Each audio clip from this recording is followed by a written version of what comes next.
네, 하나님의 사랑이 여러분과 함께 하심을 믿습니다. 정말 이제 봄이 왔죠. 예, 봄이 왔고 지난 월요일에는 또 경철비라고 해서 개구리가 깨어나는 그런 시기를 맞이하게 되었습니다. 우리가 지난 겨울을 보내면서 뭐 이렇게 기후가 왔다 갔다 하고 또 추위가 심하게 올 때도 있고 그랬었죠. 그러면서 이 추위가 언제 가나 싶었는데 또 어김없이 봄날이 찾아오게 되었습니다. 이처럼 하나님께서 어김없이 우리에게 은혜를 주시고 우리와 언제나 함께 하시는 하나님이신 줄 믿습니다. 의형제를 맺는 그런 유명한 이야기가 있죠. 네, 대표적으로 삼국지에 나오는 두원결의가 있습니다. 네, 유비관우 장비가 서로 뜻이 같다는 것을 알게 되고 그들이 복수가나무 아래에서 제사를 올리게 되죠. 그래서 의형제를 맺고 그들이 나라를 구하고 의를 행하고자 하는 일을 하게 결의를 하죠. 자, 이들을 맺어준 매개체 중에 하나가 술잔이었습니다. 술잔이었고 그들이 또 의형제를 맺으면서도 같이 술잔을 들게 되는 모습이 있는데, 네, 여러분 사람들이 마음을 모으거나 어떤 뜻을 같이 하려고 했을 때 잔을 들며 건배를 하는 경우가 있죠. 예, 이것이 동양이든 서양이든 모든 문화 속에 있습니다. 예, 문화 속에 있는데요. 반대로 그 관계가 깨졌을 때는 그 잔을 마시고 나서 깨트리게 되죠. 이것은 관계가 깨졌다는 것을 말하고 있는 것이에요. 네, 그래서 여러분 특히 뭐 이렇게 중국 영화 같은 데서 보면 잔을 마시고 깨트리면서 너와 이제 우리 관계는 깨졌다, 그렇게 나타내는 그런 장면이 있는 것을 볼 수가 있죠. 자, 오늘 말씀의 주제를 나타내는 상징적인 물건이 등장을 합니다. 그것은 토기장이의 옹기이죠.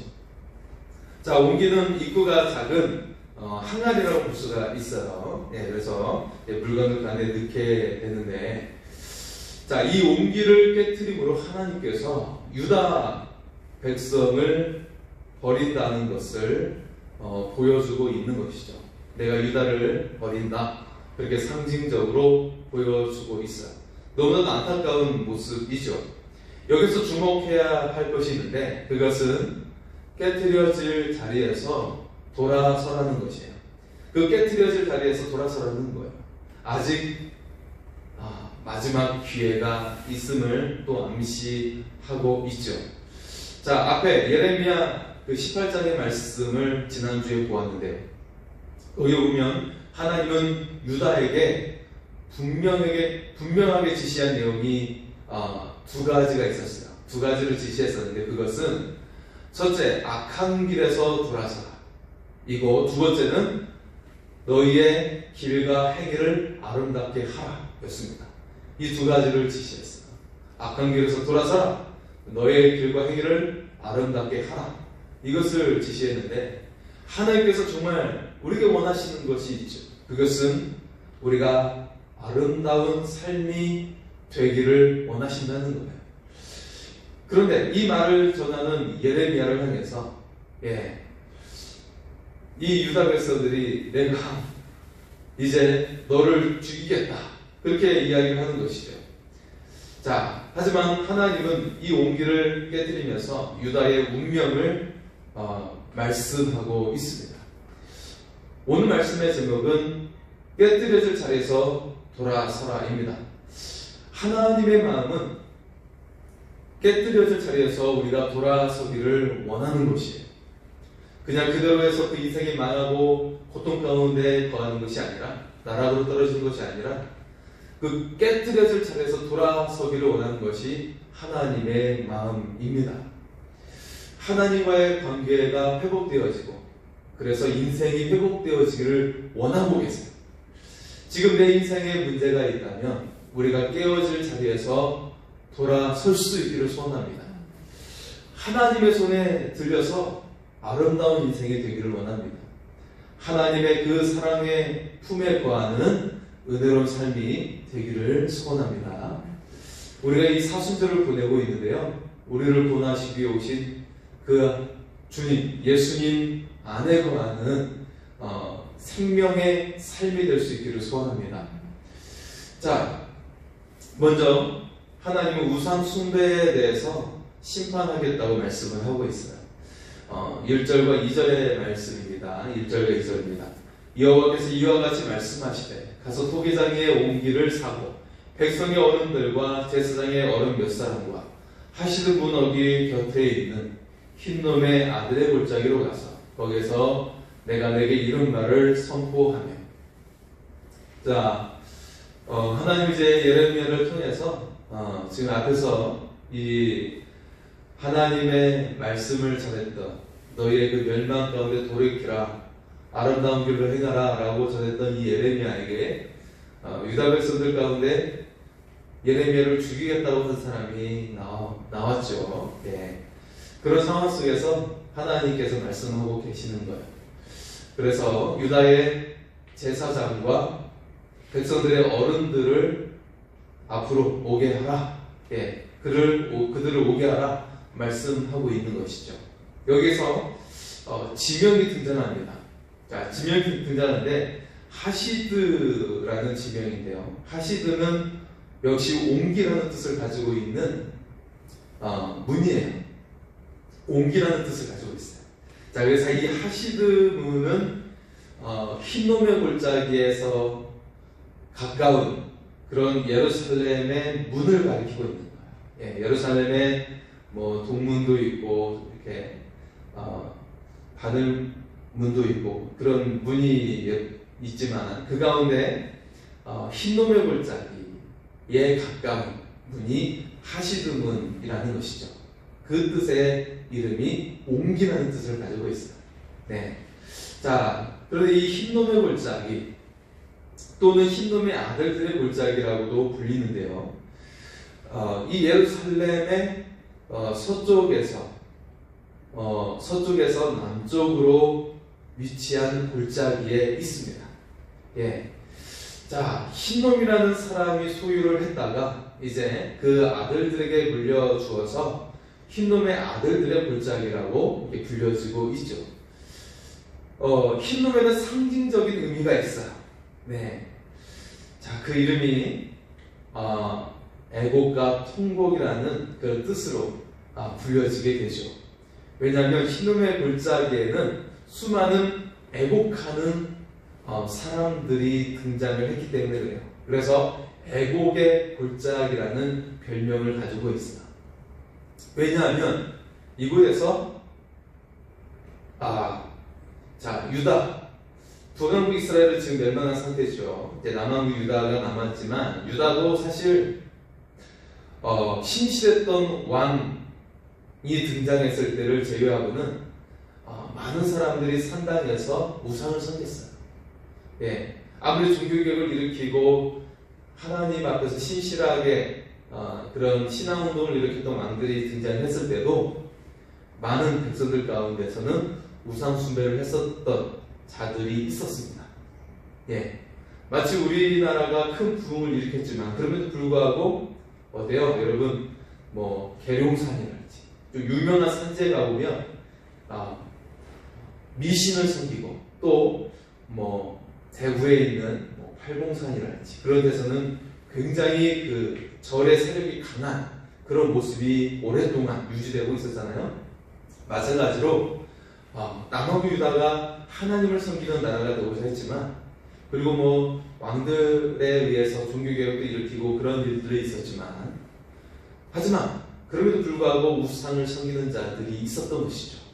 자, 이 흰놈의 골짜기가 바로 우상 숭배로 자녀를 제물로 바쳤던 곳입니다. 자, 이런 악한 일을 행했던 이 장소에 하나님께서는 심판을 통해서 이제는 수많은 사람들이 죽음에 이르게 되는 애곡하는 골짜기가 될 거라고 말씀하고 있어요. 예레미야는 하나님의 명령으로 이곳에서 유다가 앞으로 되어질 일들을 예언하고 있는 것이죠. 여러분, 지금도 지구촌 곳곳에서는 통곡하는 소리가 있죠. 네. 며칠 전에는 지진으로 인한 튀르키예와 시리아 지역에 통곡하는 소리가 있었는데 지금도 여전히 여진이 계속 일어나서 사망자가 계속 나오고 있는 상황이라고 그러죠. 굉장히 아프고 통곡 소리가 끊이지 않는 상황입니다. 또 전쟁으로 고통받는 우크라이나, 지금도 도처에 전쟁을 그리고 내전을 일으키고 있는 나라들이 있는데 울부짖는 소리가 아직도 지구촌 곳곳에 있어요. 그리고 기아와 기근으로 고통받고 있는 아프리카가 있어요. 사실 우는 힘마저, 그 기력마저 없어져서 자녀가 죽어도 그냥 슬퍼할 수 없는 힘이 없기 때문에 그런 상황 속에 놓여져 있는 사람들도 있습니다. 환경적인 재앙으로 고통받고 있는 수많은 생명체들이 있어요. 이처럼 지구촌 곳곳에 통곡하는 소리가 있고요. 그리고 우리의 삶 주변에도 통곡하는 소리가 있습니다. 삶에 지친 사람들이 있고, 삶에 고통받는 사람들, 소외되고 외로운 그런 사람들이 있어요. 오늘날에 또 많은 젊은이들, 그리고 학생들이 또 고통 가운데 있는 것을 볼 수가 있어요. 미래가 불확실하고 확신할 수 없는 이 상황 속에 놓여져 있는 많은 사람들이 있습니다.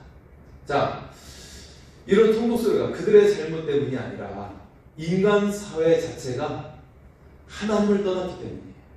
전체적으로 많은 사람들이 하나님을 떠났기 때문에 마치 노아의 시대처럼 수많은 사람들이 하나님을 떠났기 때문에 이런 고통과 애곡하는 소리가 날 수밖에 없는 상황이 일어나고 있습니다. 지금 이 시대의 사람들이 하나님께로 돌아올 수 있기를 소원합니다. 다시금 오순절에 그 부흥의 역사가 일어나서 수많은 영혼들이 구원받는 역사가 일어날 수 있기를 소원합니다. 하나님은 유다를 한탄하고 계세요. 자, 본래 이들의 존재가 어떤 존재였죠? 보석 같은 존재였어요. 이제는 초라한 질그릇이 되고 말았어요. 깨질 수밖에 없는, 깨뜨려질 수밖에 없는 질그릇이 되고 말았다는 것이죠. 자, 예레미야 애가서를 쓰기도 했는데요. 예레미야 애가 4장 2절에 이렇게 말씀하고 있어요. 순금에 비할 만큼 보배로운 시온의 아들들이 어찌 그리 토기장이가 만든 질 항아리 같이 여김이 되었는고 하고 있어요. 원래 그들은 보석과 같은 존재들이었어요. 보배로운 존재들인데 이제는 하나님의 말을 듣지 않으므로 옹기가 되고 질그릇이 되어 깨트려질 수밖에 없는 운명이 되었다는 것이죠. 결국 이들을 완전히 깨트려버리시는 그런 심판을 통해 그들을 새롭게 만들 수밖에 없다는 거예요. 완전히 깨트려서 가루가 되어서 그래서 새롭게 만들 수밖에 없는 상황에 놓여 있다는 거예요. 자, 질그릇과 옹기로 비유되어 깨어진 이 유다의 찬상은 굉장히 너무나도 비참함을 보여주고 있죠. 그 말씀이 6절에서 9절의 말씀까지 등장을 하고 있습니다. 자, 6절의 말씀을 한번 볼까요? 6절입니다. 그러므로 보라, 다시는 이곳을 도벳이나 흰놈의 아들들의 골짜기라 부르지 아니하고 오직 죽임의 골짜기라 부르는 날이 이를 것이다. 여호와의 말이니라. 아멘. 자, 도벳이라고 하는 곳은 예루살렘 서쪽에 흰놈의 골짜기가 위치하고 있다고 했잖아요. 자, 이 흰놈의 골짜기가 이제 아래쪽으로 남동쪽으로 뻗친 부분에 기드론 골짜기가 있어요. 그래서 예루살렘이 있다면 여러분 이제 보실 때 흰놈의 골짜기가 바로 서쪽에 있고 그 밑에 기드론 골짜기가 있는데 그 사이에 있는 곳이 도벳이에요. 도벳이라는 지역이죠. 서로 이 골짜기가 만나는 지점이 도벳이라는 지점이에요. 자, 이곳은 가룟 유다가 목말라 목을 매달아서 죽었던 피밭이라 불리는 아겔다나 근처이기도 합니다. 굉장히 나쁜 의미의 그런 장소인 것을 볼 수가 있죠. 자, 이곳에서 하나님께서 엄하게 금지하셨던 바알과 몰렉에게 유아 인신 제사를 지낸 곳이었던 곳이죠.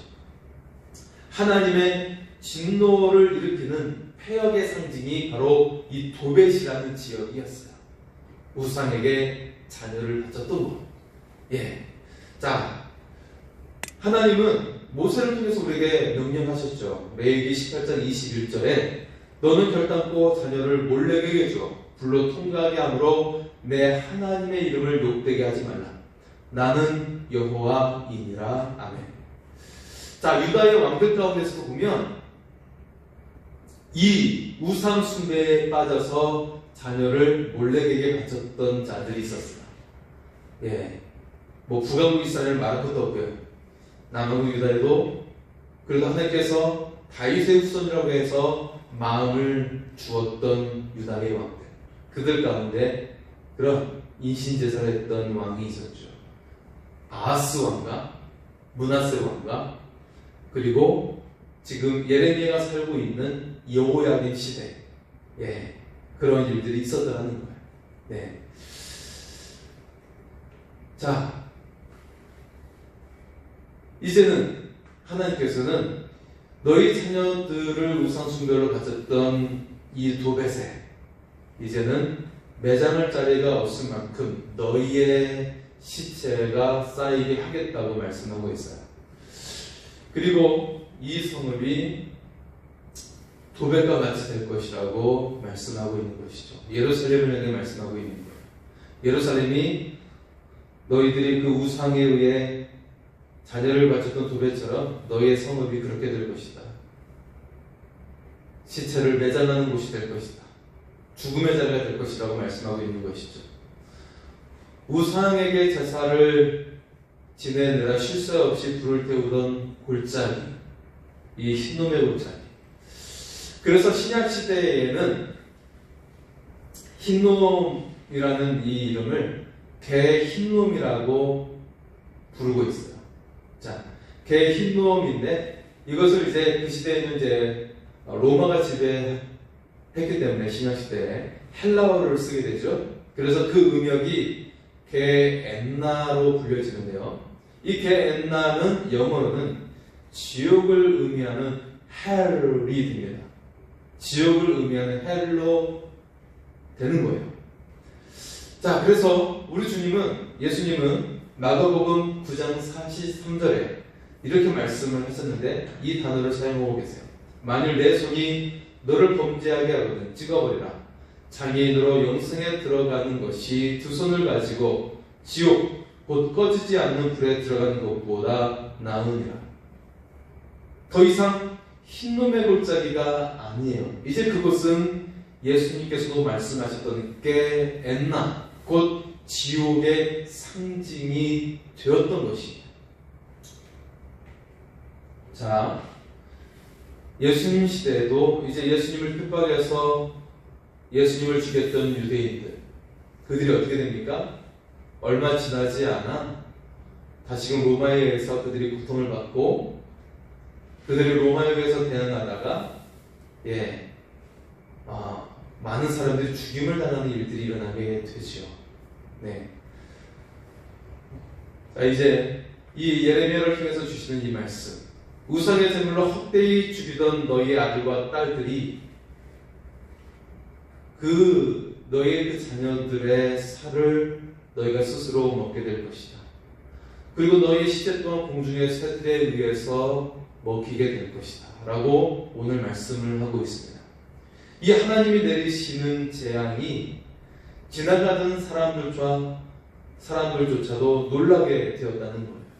그래서 그들 향한 놀람이 동정이 아니라 조롱거리가 되었다고 말씀을 하고 있어요. 예레미야는 성전으로 돌아와서 이 무서운 일에 대해서 이 하나님이 행하실 심판의 예언을 다시 한번 물어보고 있어요. 다시 한번 묻지만 그것이 다시금 확인되어지는 과정을 받게 됩니다. 예레미야는 하나님 묻고 있죠. 왜 하나님께서 당신의 백성에게 이렇게 하십니까? 물었어요. 4절과 5절의 말씀이죠. 이렇게 하나님은 대답을 하고 있습니다. 이는 그들이 나를 버리고 이곳을 불결하게 하며 이곳에서 자기와 자기 조상들과 유다 왕들이 알지 못하던 다른 신들에게 분양하며 무지한 자의 피로 이곳에 채웠음이며 또 그들이 바알을 위하여 산당을 건축하고 자기 아들들을 바알에게 번제로 불살라 드렸나니 이는 내가 명령하거나 말하거나 뜻한 바가 아니니라. 그들은 이전에 듣지도 본 적도 없었던 행위들을 하면서도 하나님을 섬긴다고 했었던 거예요. 하나님을 섬긴다고 하면서 그들은 뒤에서 우상 숭배자들 행하던 그런 악한 일들을 하고 자녀들을 불에다가 지나가게 하는, 죽음에 이르게 하는 일들을 했던 것이죠. 자, 예레미야 18장 18절에서 이렇게 말씀을 하고 있습니다. 그들이 말하기를 오라 우리가 꾀를 내어 예레미야를 치자. 제사장에게서 율법이 지혜로운 자에게서 책량이 선지자에게서 말씀이 끊어지지 아니할 것이니 오라 우리가 혀로 그를 치고 그의 어떤 말에도 주의하지 말자 하나이다. 예. 자, 이 말씀을 통해서 이들이 얼마나 그 신앙이 부패하고 악한 길을 행했는지를 보여주고 있어요. 그들 자신은 듣고 싶은 것만 듣고 보고 싶은 것만 보고 싶어 했다는 거예요. 그래서 그들이 하고 싶어 하는 것만 했지 하나님께 관심이 없었다는 거예요. 하나님의 말씀이 끊어지면 안 된다고 하면서도 듣기 싫은 소리는 듣지 않았다는 거예요. 그래서 자신들이 만든 그들이 만든 하나님에게만 관심이 있었어요. 오직 자기들이 원하는 것만 들려주고 가져다주는 하나님만을 원했어요. 그래서 그들은 거짓 예언을 하는 거짓 선지자들을 세웠던 것이죠. 자신과 자신의 기복에만 집착하는 신앙은 불신앙보다 더 못한 것입니다. 여러분 한번 보십시오. 오늘날에도 많은 사람들이 모인다고 해서 그것이 좋은 것이 아니에요. 제가 이틀 전에 거리공원을 이제 산책하면서 보니까 그 나무에다가 사진을 여러 장 이렇게 줄로 연결해서 그 사진을 전시하고 있는 자들이 있었어요. 사람들이 있었어요. 한 60대 초반의 사람들이었던 것 같은데 바로 그 사진은 신천지의 행사 사진이었어요. 뭐 대구 스타디움에서 행사를 했었잖아요. 10만 명이 모였다고 했었는데 그 사진을 설치하고 있는데 젊은 사람들이 지나가면서 이게 뭐지? 하고 쳐다보는 거예요. 저는 그런 광경을 보면서 너무 역겨워서 좀 지나가다가 경찰에게 신고했어요. 신고되지 않은 부착물을 남자들이 여러 명이서 붙이고 있다. 막 신고를 했어요. 그들과 싸울 수도 있었지만 우선은 그렇게라도 해서 그 부착물을 먼저 떼는 게 중요하다고 생각을 했습니다.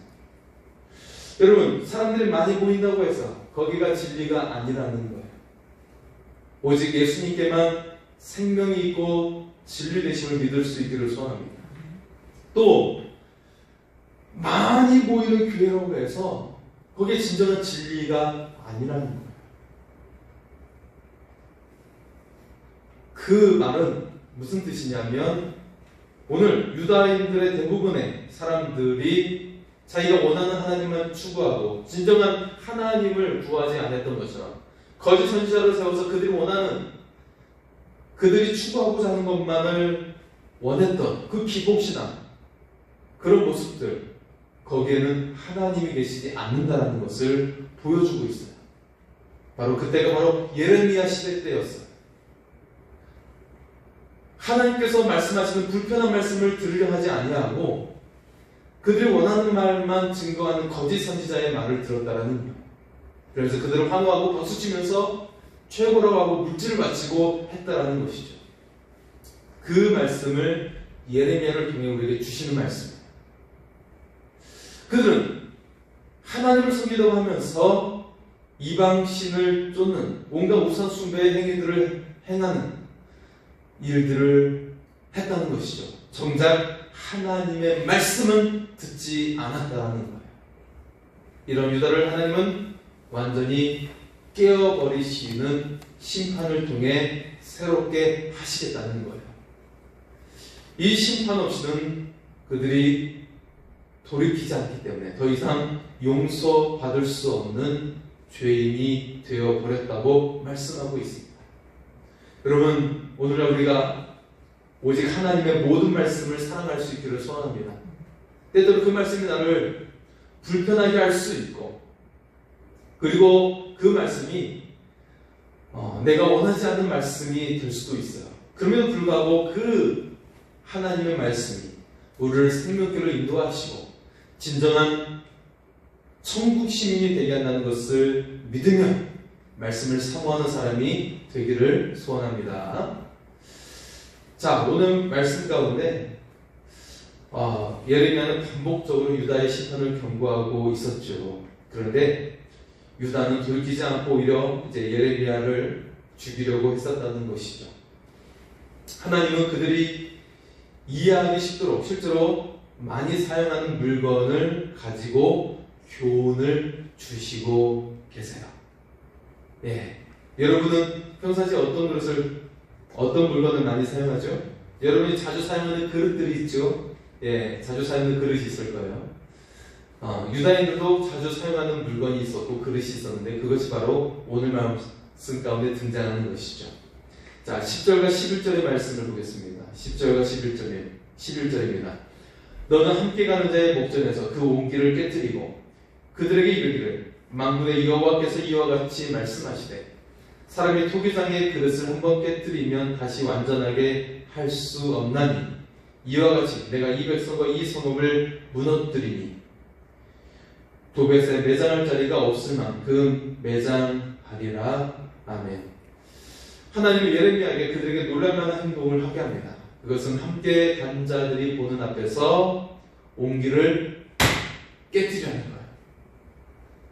자, 이 온기는 진흙으로 만들었기 때문에 무언가 더러운 물질이 묻으면 이게 잘 지워지지가 않아요. 부정해져서 이제는 깨뜨려질 수밖에 없어요. 자, 이 행위, 이 온기를 사람들의 본 앞에서 깨뜨리라고 말씀하고 있는 거예요. 이 행위에서 하나님은 무엇을 의도하고 계실까요? 물론 이 온기가 깨지는 것은 유다의 심판을 말씀하고 있는 거예요. 이것이 확정되었음을 보여주고 있는 것이죠. 자, 이것을 말씀하는 것은 사실이지만 하지만 이 속에서 하나님께서 정말 우리에게 호소하고 있는 것은 무엇일까요? 우리에게 진정으로 우리의 마음이, 우리의 영혼이 하나님께서 우리를 향하여 부르짖고 있는 그런 하나님의 메시지는 무엇일까요? 이 속에서 하나님의 진짜 마음이 따로 있다는 것이에요. 제가 전도사였을 때 어린이 성경학교를 가서 설교를 했어요. 사실 저는 청소년부와 청년부를 담당했었는데 성경학교 때 개회의 설교를 부탁을 해서 했죠. 그때 했던 말씀의 주제가 회개였습니다. 아이들의 그런 새로워짐에 대한 그런 내용의 주제였는데요. 회개에 대해서 설교를 했어요. 아이들에게 잘못된 생각과 행동에 대해서 이야기를 했죠. 거기에는 너희가 부모님에게 거짓말했던 것들, 부모님의 마음을 상하게 했던 것들, 그리고 시간을 아끼지 않고 게을렀던 습관들, 그것을 지적을 했어요. 그래서 이전에 못된 내가 새롭게 되기 위해서 깨뜨려져야 한다라고 메시지를 전하고 나서 제가 미리 준비해 놓은 항아리가 있었어요. 이만한 항아리였어요. 준비해 놓은 항아리를, 항아리가 옆에 있었거든요. 준비해 놓은 항아리를 탁 깨뜨렸는데 소리가 생각보다 크더라고요. 쨍랑! 굉음을 내면서 깨지는 거예요. 저도 놀랐지만 아이들이 다 놀랐어요. 다 놀래가지고 같이 놀라면서 그랬어요. 너희들이 깨어지지 않으면 새로워질 수 없다고 말씀을 전했어요. 그래서 너희들이 새롭게 되기 위해서 하나님 앞에서 회초리를 맞고 새롭게 되기로 결단하고 기도하라고 말씀을 전했죠. 그랬더니 아이들이 서로 회초리를 맞겠다고 앞으로 나오는 거예요. 그래서 저는 솔직히 회초리를 든 적이 없었거든요. 그래서 때리는데 아이들이 좀 세게 때리라고 그러는 거예요. 예, 제가 흉내내듯이 때리니까 좀 세게 때리라고 그러는 거예요. 좀 세게 때려서 그러는 거예요. 참 회초리를 때려달라고 요구하는 아이들을 처음 봤어요. 그래서 다 받고 같이 회개 기도하고 새로워지기를 원하는 그런 기도를 같이 드렸던 적이 있었습니다. 여러분, 지금 온기를 깨뜨리는 하나님의 마음은 그냥 단순히 심판만을 말씀하고 있는 것이 아니에요. 이런 이 온기가 깨지는 이 충격적인 소리와 이 모습을 통해서 우리의 심령이 깨달아가는 거예요. 너희가 깨진 온기처럼 부서지지 말고 하나님께 돌아오라는 거예요. 그래서 다시 하나님의 자녀가 되라고 호소하고 있는 것입니다. 유다는 하나님 앞에서 깨어질 질그릇이 아니었어요. 원래 보배롭고 보석 같은 존재들이었던 것이죠. 그런데 이제 그들이 하나님께 돌아오기만 하면 다시 보배가 될 수가 있는 줄 믿습니다. 우리가 사순절을 보내고 있습니다. 예수님은 그 십자가에서 자신의 몸을 완전히 깨뜨리셨어요. 십자가에서 깨뜨려진 예수님은 사실 우리가 깨어질 자리였던 것이, 십자가를 보면서 우리가 느껴야 되는 것은, 깨달아야 되는 것은 바로 그 자리가 내가 깨뜨려질 자리라는 곳입니다. 내가 깨뜨려질 십자가라는 것이에요. 주님이 돌아가실 자리가 아니었던 것이죠. 우리가 이 사순절을 보내면서 이제는 나의 강박하고 하나님을 제대로 섬기지 못했던 이 모습을 벗어버리고 깨어지고 오직 순전한 마음으로 하나님을 아버지라 부르며 믿음으로 나아갈 수 있기를 소원합니다. 예수님이 나의 진정한 구주가 되어서 주님을 나의 주인으로 모시며 신실한 주의 제자로 살아갈 수 있기를 소원합니다. 이 시대에 많은 사람들이 고통받고 있어요. 왜요?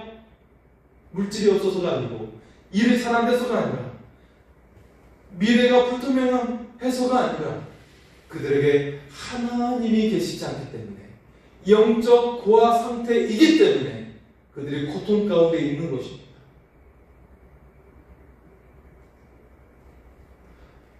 한 캄보디아 여인이 한국 남자와 결혼해서 한국에 왔는데 부모가 헤어져서 이혼을 해서 8살 때 고아가 되고 만 거예요. 그래서 마음속에 평생의 소원이 사랑받고 싶다. 아무도 그 보호센터에서 자기를 안아주는 사람이 없는 거예요. 100여 명의 아이들이 있다 보니까 선생님도 분주한지 자신을 안아주지 않는 거예요. 그러면서 사랑받고 싶다. 하지만 다행히도 자기를 받아준 그 가정, 한국인 시어머니가 자신을 사랑으로 품어주는 것에 대해서 너무 감사하고 그 마음이, 어렸을 때 가졌던 그 슬픔이 다 녹아지는 거예요. 오늘 수많은 사람들이 고통 가운데 있는 것은 영적인 고아 상태에 있기 때문입니다. 이제는 우리가 하나님이 아버지 되심을 회복하면서 지금 이 고통받는 이 시대가 치유되고 회복되어지기를 소원합니다.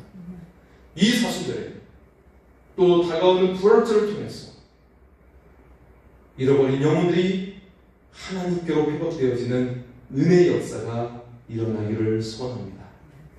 보배로운 주의 자녀가 될 수 있기를 소원합니다.